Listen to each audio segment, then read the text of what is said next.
Good morning everyone. बहुत ही एक important decision town and country planning Haryana department ने लिया है और उन्होंने बड़ी एक क्लैरिटी कर दी है कि जो स्टिल प्लस 4 के ऊपर इतना कन्फ्यूजन चल रहा था, जिसपे कि हरियाणा गवर्नमेंट ने पहले एक टेम्परेरी स्टे कर दिया था because of lot of complaints with regard to the service plan and RWAs and overload on infrastructure of these areas, जिससे कि वहाँ पर पॉपुलेशन डेंसिटी बढ़ रही थी।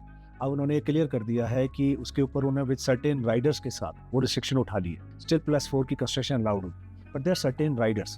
4 इंपॉर्टेंट चीज़ें जो इंपॉर्टेंट है इसमें समझने वाली फॉर ए कॉमन मैन, वो आपको मैं शेयर करूँगा। नंबर 1, जो वहाँ पर ऑलरेडी अप्रूव्ड प्लान थे जिनकी कंस्ट्रक्शन रुकी हुई थी, बट उनके बिल्डिंग प्लान्स और as per still plus 4 previously sanctioned थे, बट स्टे के बाद से कंस्ट्रक्शन रुक गई थी। उन्हें अब फर्दर किसी और परमिशन की ज़रूरत नहीं है, they can go ahead with the construction. Number 2, DDYJ के जो प्लॉट थे जहाँ पर ऑलरेडी सर्विस प्लान डला हुआ है जो प्रीवियसली अप्रूव्ड है, वहाँ पर भी इस तरह के प्लॉट्स में स्टिल प्लस 4 की कंस्ट्रक्शन अलाउड है। ये DDYJ जो कि एक इकोनॉमिक वीकर सेक्शन के लिए बनाई गई योजना है, उसके अंदर स्टिल प्लस 4 9 मीटर की सड़कों पर जनरली वहाँ पर भी अलाउड है, तो वो भी आज कंस्ट्रक्शन कर सकते हैं उसके ऊपर। And third category is the old sector, जो कि सबसे जो मेजर जो इशू आया था वो सबसे ज़्यादा वहाँ पर आया था। उसके अंदर गवर्नमेंट ने क्लियर किया है कि मिनिमम जो रोड की विड्थ है वो 10 मीटर होनी चाहिए। इसके अलावा देयर आर 2 मोर राइडर्स कि आपको अपने इमीडिएट नेबर से भी आपको उसके लिए एक NOC लेनी पड़ेगी, और इन केस अगर वो NOC आपको नहीं मिलती है तो वो नेबर को भी कभी ये अलाउड नहीं हुआ कि वो स्टिल प्लस 4 बना सके। But second exception is here, अगर है आपके नेबर ने ऑलरेडी स्टिल प्लस 4 बनाया हुआ है तो आपको उससे NOC लेने की कोई ज़रूरत नहीं है।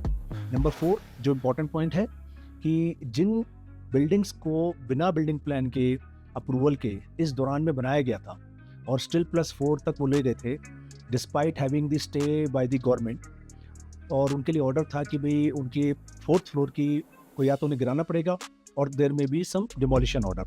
तो उस केस के अंदर उनको एक छोटा सा रिलीफ ये दिया गया है कि अगर वो आज भी कोशिश करें, they may get their layout plan revised, और अपने इमीडिएट नेबर से जैसे कि ओल्ड सेक्टर्स वाली जो कैटेगरी है वहाँ से NOC लें, और उसके बाद they may be allowed to construct the 4th floor.